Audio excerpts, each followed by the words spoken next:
पहले पहले बार प्यावा कमारा उठैले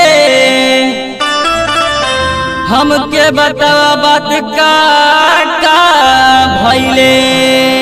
कामर टोलत रहे हो कामर टोलत रहे हो सैया कामारा उठा के बोलबम बोलत रहे हो सैया कामारा उठा के बोलबम बोलत रहे हो।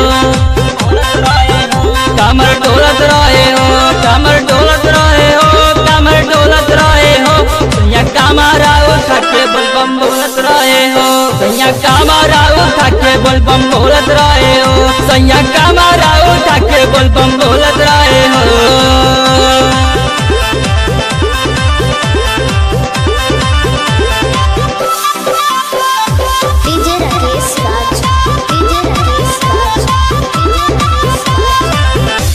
अरे बोला बोला कांवर के गुण सुने के मजा मिलल आइलो कैसे कैसे कांवर पेवा तो उठैलू कई बार डीजे पर ठुमका लगैलू। कामर डोलत रहे हो कामर डोलत रहे हो बाकी बोल बम बोलत रहे मजा मिलत रहे हो बाकी बोल बम बोले मजा मिलत रहे हो।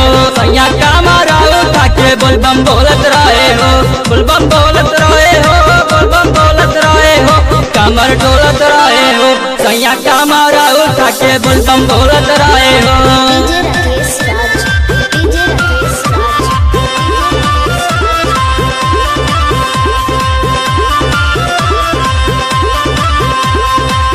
अरे सुना सुना और बतावा काका भाई अरे देवघर वाला बात तनी हमके बतावा रवि तो हल्का के जानी तरसावा। कामर डोलत रहे हो कामर डोलत रहे हो सैया कामरा उठा के बोलबम बोलत रहे हो सैया कामरा उठा के बोलबम बोलत रहे हो।